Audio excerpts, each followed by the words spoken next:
Hey, I'm Jessica Maloan. I'm the owner of Gift Horse and 10 Gallon Hat. Tennessee native. I moved here in 2003 to go to school and just decided to stay. Opened Gift Horse first in 2016. It's always been kind of paper goods focused, stationery focused, a heavy influence on trying to make sure we have locally made art and goods in the store. We just got some art from Sunshine Studios, and a couple of our employees, actually, we sell their work to. Ashley, that sometimes works in here, her company is called Facing the Sunshine. Carrie Lynn, one of our employees, her stuff's called Carrie's Scaries. This company, they're in Des Moines, Iowa, and they hand paint all of their paper goods, so they're all a little different. They're just beautiful. We have a small little zine section here, and we're trying to grow this. We've got a little bit of local representation. This one is by AP Comfort. That's definitely something that I want to try and expand.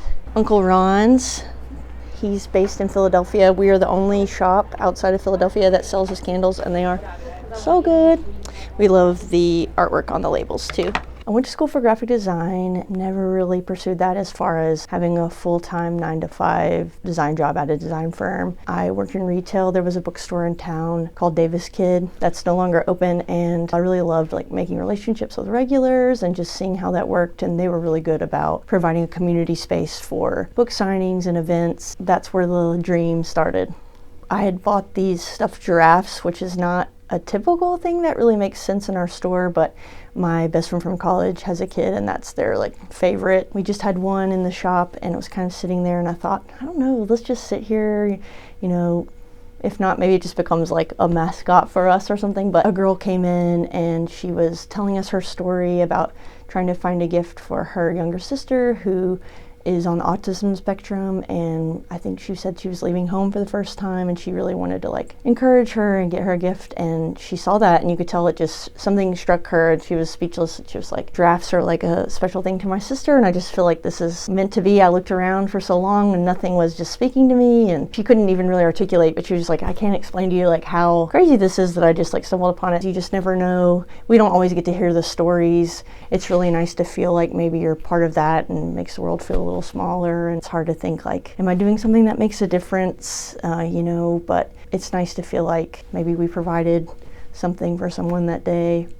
I just feel like there was a movement, maybe less so now, but definitely in the last 10 years, they say called millennial gray maybe, but just very stark, minimal. I respect that. It's just never been for me. I need color in my life. I want as much color and pattern and print as possible. I know that it lifts my mood, and I've heard from so many people just oh, this is such a happy place. It's really nice to have that feedback of just hopefully providing a little dopamine, even if they aren't purchasing, but just maybe to be in our space. I feel like I've seen Nashville just get more and more expensive, and we're literally in the middle of these $1 million homes, and right beside subsidized housing. When we first opened, there was a school up on the corner, and lots of kids would come in after school, just killing time till they were picked up, and it just made sure we always have dollar items. So I just want everyone to feel like they can afford to come in, or you don't have to buy anything. You can just try out some of the pens or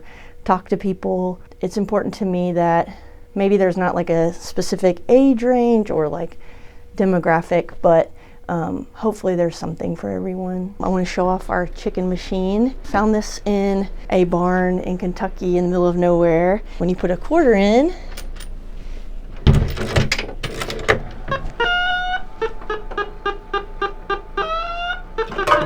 lays an egg. Let's see what we got. Dinosaur! Small business can be really isolating, and you think that you're the only one that's wondering if you're making the right decisions, and especially being responsible for other people's income.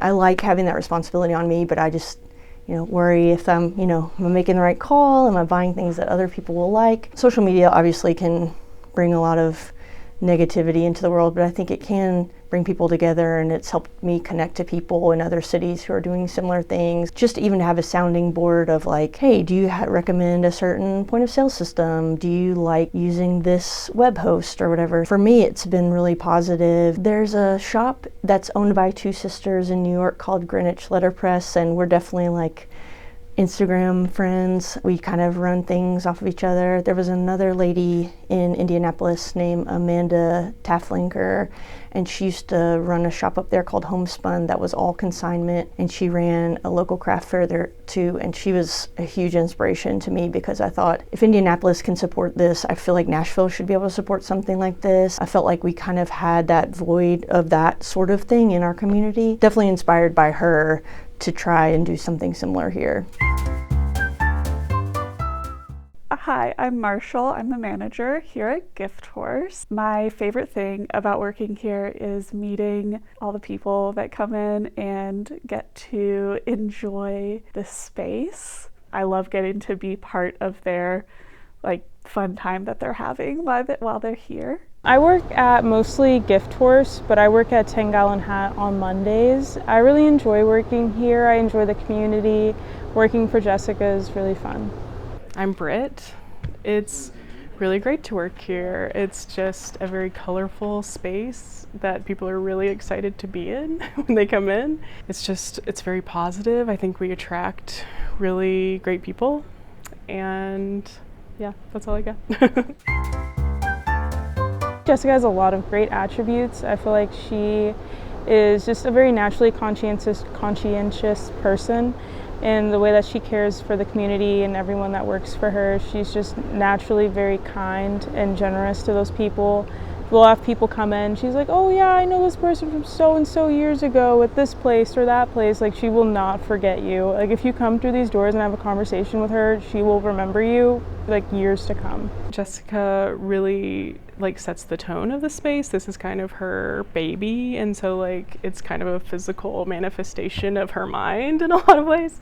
And so when you come in, you feel welcome, anyone, and it's a place where people can be themselves and hopefully see themselves reflected. She really wants to spread joy, and so she fills the space with things that she loves and that make her happy, and it spreads out through everyone that gets to come in here and see it. I think it's an important skill that she has cultivated, that she's created this space that can bring so much joy to people. I love that about her. I'd love for us to continue to grow and be able to offer more community resources, classes, workshops.